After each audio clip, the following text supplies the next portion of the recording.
একটা সংসার ছিল, ছোট্ট একটা বাড়ি, মাটির উঠোন, একটা তুলসী গাছ, আর সেই গাছের ছায়ায় বসে দুইজন মানুষ, রহিম সাহেব আর তার স্ত্রী আমেনা বেগম। তারা সারা জীবন একসাথে কাটিয়েছেন, একসাথে কষ্ট করেছেন, একসাথে হেসেছেন, একসাথে কেঁদেছেন। তাদের একটাই সন্তান ছিল, ছেলের নাম রাফি। রাফিকে তারা বুকের মধ্যে আগলে রেখেছিলেন। রাফির জন্য নিজেরা না খেয়ে থেকেছেন, রাফির পড়াশোনার জন্য জমি বেচেছেন, রাফির ভবিষ্যতের জন্য নিজেদের স্বপ্ন কবর দিয়েছেন। রহিম সাহেব রিকশা চালাতেন, রোদে পুড়তেন, বৃষ্টিতে ভিজতেন, তবুও রাফিকে ভালো স্কুলে পড়িয়েছেন। আমেনা বেগম মানুষের বাড়িতে কাজ করতেন, হাতে ফোসকা পড়ত, পিঠ ব্যথা করত, তবুও রাফির জন্য নতুন জামা কিনতেন ঈদে। রাফি বড় হল, পড়ালেখা শেষ করল, ভালো চাকরি পেল শহরে। সেদিন রহিম সাহেব কেঁদেছিলেন আনন্দে। আমেনা বেগম নামাজে বসে শুকরিয়া আদায় করেছিলেন, বলেছিলেন, আল্লাহ, তুমি আমার রাফিকে মানুষ করেছ। টেকশিফট। রাফি শহরে গেল। প্রথম প্রথম ফোন করত, তারপর ফোন কমে গেল, তারপর আরও কমে গেল।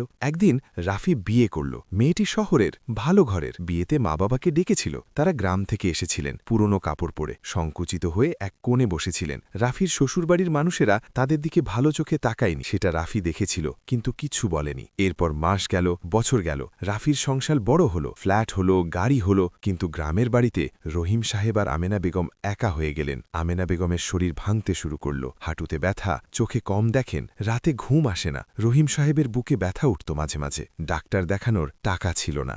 রাফিকে বলেননি, ভয় পেতেন ছেলে কষ্ট পাবে। একদিন প্রতিবেশী এসে রাফিকে ফোন করল, বলল, তোমার মা অসুস্থ, দ্রুত এসো। রাফি এলো, মাকে দেখল, ডাক্তার দেখালো, মা একটু সুস্থ হলেন। ফেরার আগে রাফি বলল, মা, তোমাদের এখানে একা থাকা ঠিক না, তোমরা আমার কাছে চলে এসো। আমেনা বেগমের মুখে হাসি ফুটল। রহিম সাহেব চোখ মুছলেন। তারা গেলেন ছেলের শহরের ফ্ল্যাটে। প্রথম কয়েকদিন ভালোই ছিল, কিন্তু তারপর ধীরে ধীরে একটা পরিবেশ তৈরি হল। রাফির স্ত্রী কিছু বলত না সরাসরি, কিন্তু তার মুখের ভাষা অন্যরকম হতো। রান্নাঘরে আমেনা বেগম কিছু করতে গেলে সে নিজে করে নিত, বলতো, আপনি বসুন, আপনার কষ্ট হবে। শুনতে ভদ্র লাগত, কিন্তু মানে ছিল, আপনার এখানে দরকার নেই। রহিম সাহেব সারা দিন ঘরে বসে থাকতেন। বাইরে যাওয়ার জায়গা নেই, পরিচিত কেউ নেই, গাছপালা নেই, মাটির গন্ধ নেই। তার মন কাঁদত, কিন্তু মুখে বলতেন, ভালো আছি। একদিন রাফি অফিস থেকে ফিরল। তার স্ত্রী বলল, তোমার মা আজকে আমার রান্নায় নাক গলিয়েছেন, আমার ভালো লাগেনি। রাফি কিছু বলল না, শুধু চুপ করে রইল। পরদিন রাফি বাবাকে বলল,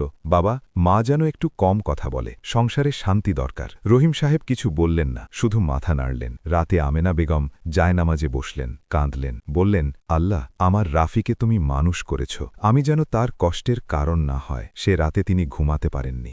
এভাবে কয়েক মাস গেল। একদিন রাফি কাজ থেকে ফিরে বসল, তার স্ত্রী পাশে বসল, বলল, আমি তোমাকে একটা কথা বলবো, রাগ করো না। রাফি বলল, বলো। স্ত্রী বলল, আমাদের এই ফ্ল্যাটে এভাবে চারজন একসাথে থাকা কঠিন হয়ে যাচ্ছে। শহরে একটা বৃদ্ধাশ্রম আছে, সেখানে অনেক সুবিধা, একই বয়সের মানুষ থাকে, আব্বা আম্মার সেখানে ভালো লাগবে। রাফি চুপ করে রইল। স্ত্রী বলল, ভাবো, এটাই তাদের জন্য ভালো। রাফি ভাবল, অনেকক্ষণ ভাবল। সে মনে করল, সত্যিই হয়তো ওখানে তাদের ভালো লাগবে, সেখানে সঙ্গ আছে, যত্ন আছে।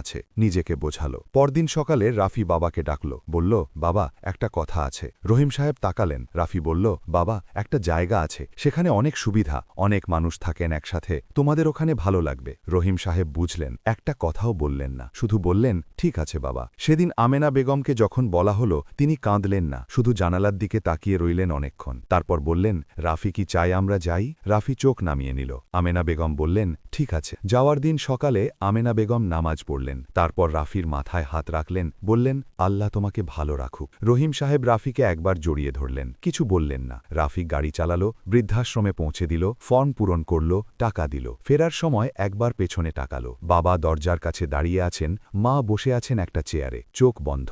রাফি গাড়িতে উঠল, চলে গেল। সেদিন রাতে রাফি ঘুমাতে পারল না। সে বারবার বাবার চোখের দিকে ফিরে যাচ্ছিল মনে। সেই চোখে কোনো অভিযোগ ছিল না, শুধু একটা নীরব ব্যথা ছিল। দিন গেল, সপ্তাহ গেল। রাফি মাঝে মাঝে ফোন করত। মা বলতেন, ভালো আছি। বাবা বলতেন, ভালো আছি। কিন্তু একদিন বৃদ্ধাশ্রমের একজন কর্মকর্তা ফোন করলেন, বললেন, আপনার মা অসুস্থ হয়ে পড়েছেন, আপনি কি আসতে পারবেন? রাফি গেল, গিয়ে দেখল মা বিছানায় শুয়ে আছেন, মুখ শুকিয়ে গেছে, চোখ বন্ধ। পাশে বাবা বসে আছেন, হাত ধরে আছেন মায়ের। রাফিকে দেখে বাবা উঠলেন না, শুধু বললেন, এসেছিস? রাফি মায়ের কাছে গেল, মায়ের হাত ধরল। আমেনা বেগম চোখ খুললেন, রাফিকে দেখলেন, হাসলেন, বললেন, রাফি তুই ভালো আছিস? রাফির বুকটা ভেঙে গেল, সে কাঁদতে শুরু করল, চুপচাপ নিঃশব্দ। মা তখনও ছেলের মাথায় হাত রাখলেন, বললেন, কাঁদিস না, আমরা ভালো আছি। রাফি বলল, মা আমি ভুল করেছি। মা বললেন, না বাবা, তুই ভুল করিসনি, তুই অনেক কষ্টে আছিস, আমি জানি। রাফি বলল, মা আমি বাড়ি নিয়ে যাব। মা কিছু বললেন না, শুধু চোখ বন্ধ করলেন। সেই রাতে রাফি একা বসে ভাবল, সে মনে করল তার বাবা একসময় রিকশা চালিয়েছেন, রোদে পুড়েছেন, শুধু তার জন্য। তার মা মানুষের বাড়িতে কাজ করেছেন, হাতে ফোসকানিও কাজ করেছেন, শুধু তার জন্য। আর সে কি করল? সে তাদের একটা অপরিচিত জায়গায় রেখে চলে গেছে। ইসলামে বলা হয়েছে, মা বাবার সেবা করা সন্তানের সবচেয়ে বড় দায়িত্বগুলোর একটি। আল্লাহ কোরআনে বলেছেন, মা বাবার সাথে উত্তম ব্যবহার করো, তাদের সামনে উফ পর্যন্ত বলো না। রাফি কোরআনের কথা জানত, কিন্তু ভুলে গিয়েছিল। সে ভুলে গিয়েছিল মা বাবা বৃদ্ধ হলে সবচেয়ে বেশি ভালোবাসা দরকার, সবচেয়ে বেশি কাছে থাকা দরকার। পরদিন ভোরে রাফি তার স্ত্রীকে ফোন করল, বলল,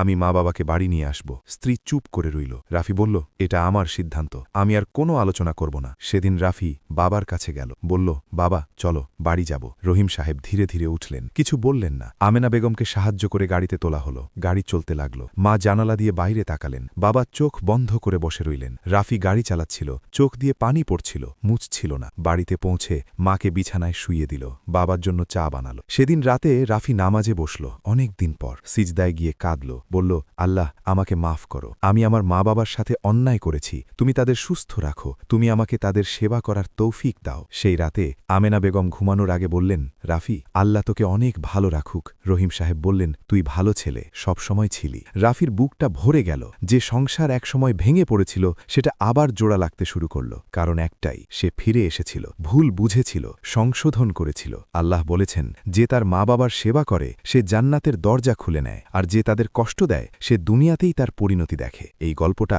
শুধু রাফির না, এই গল্পটা আমাদের অনেকের। আজকে একটু ভাবুন, আপনার মা বাবা কেমন আছেন? তাদের সাথে শেষ কবে কথা বলেছেন? তাদের হাত ধরেছেন? তাদের মাথায় হাত বুলিয়েছেন? এখনও সময় আছে। তারা যতদিন আছেন ততদিনই সুযোগ আছে, কারণ তারা চলে গেলে সেই সুযোগ আর ফিরে আসে না। আল্লাহ আমাদের সবাইকে তৌফিক দিন মা বাবার প্রতি দায়িত্ব পালন করার, তাদের ভালোবাসার, তাদের কাছে থাকার। আমিন।